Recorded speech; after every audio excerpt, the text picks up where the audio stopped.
Hola, vamos a estudiar el efecto que provoca una fuerza o varias fuerzas sobre los cuerpos. Newton enunció 3 leyes o principios, que son los que vamos a ver a continuación. El primero es el de la inercia. Si nos fijamos en la siguiente imagen, vamos a dejar caer sobre una rampa una pelota. Si suponemos que no existe fuerza de rozamiento, lógicamente su velocidad cada vez será mayor, ya que existe una fuerza resultante que actúa sobre esa pelota, que en este caso es Px, y es distinta de cero, que provoca que su movimiento sea acelerado. Si lanzamos hacia arriba la pelota con una determinada velocidad, esta irá disminuyendo, porque la fuerza, en este caso Px, es contraria al movimiento y provoca una aceleración negativa. Si tenemos un plano horizontal, donde la fuerza, en este caso, la fuerza de rozamiento también es cero, y la pelota se mueve con una velocidad inicial, por ejemplo, v5, al ser la resultante en este caso 0, esta mantendrá su velocidad constante. v5 será igual a v6. Este primer principio nos va a permitir explicar lo que nos ocurre cuando, por ejemplo, estás dentro de un coche y el conductor arranca de forma brusca. Tu cuerpo se pega hacia el asiento, ¿verdad? Porque estabas parado y tiendes a seguir parado. O por el contrario, cuando vas con el coche con una determinada velocidad y el conductor frena, tu cuerpo se echa hacia adelante porque tiendes a seguir con el movimiento que llevabas. Veamos ahora el segundo principio. Cuando sobre un cuerpo actúa una fuerza, esta hace que el cuerpo se mueva con una aceleración en la misma dirección y sentido de la fuerza, como ocurría, por ejemplo, con la pelota que descendía sobre la rampa. La aceleración la podemos calcular mediante esta expresión. Luego, aceleración es la fuerza que actúa sobre el cuerpo entre la masa de dicho cuerpo. El cuerpo, por tanto, presenta un movimiento uniformemente acelerado. En el caso de que actúen varias fuerzas, calcularemos la fuerza neta o resultante y aplicaremos la misma fórmula. Por ejemplo, como vemos en esta imagen que viene a continuación, sobre el carro actúa una fuerza resultante, que proviene del peso de esta pesa que cuelga. Este peso se transmite a través de la tensión generada en la cuerda que tira del carro de masa m. Entonces, como existe una resultante, se genera una aceleración que provoca que el carrito se desplace hacia la derecha. ¿Cómo podemos calcular entonces esa aceleración?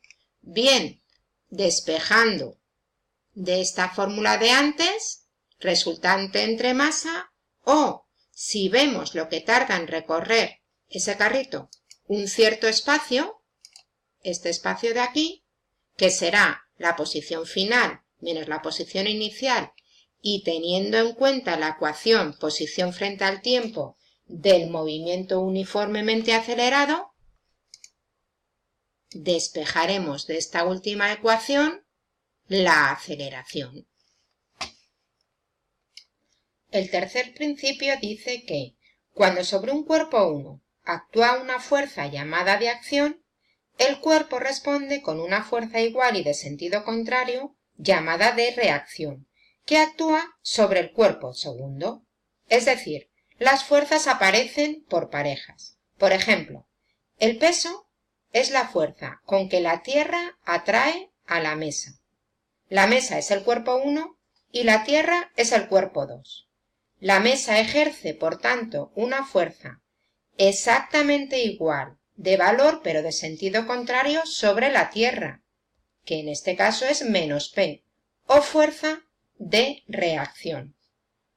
Ambas fuerzas son iguales, pero no se anulan porque se ejercen sobre cuerpos distintos y sus efectos son muy diferentes.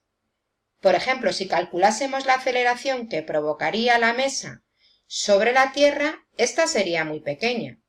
Te voy a contar cómo sería el cálculo. Por ejemplo, si la mesa tiene una masa de 25 kilos, el peso será 25 por 9,8, 245 newtons. La aceleración que sufre la Tierra será de 245 entre 6 por 10 elevado a 24 kilogramos, que es la masa de la Tierra. Esto supone una aceleración aproximada de 4,1 por 10 elevado a menos 24 metros partido de segundo al cuadrado. Es tan pequeña que resulta su efecto inapreciable. Pero para que esto os quede más claro, probad a hacer vosotros mismos el cálculo. Vamos a ver por último un resumen de los movimientos provocados por las fuerzas. Movimiento uniforme si la resultante o fuerza neta es cero. El cuerpo seguirá con la velocidad que llevaba o si estaba parado, permanece parado. Cuando la resultante sea distinto de cero, tendremos un movimiento uniformemente acelerado. En esta primera imagen sobre el coche actúan la fuerza peso y la normal. La resultante, tanto en el eje Y como en el eje X, es cero.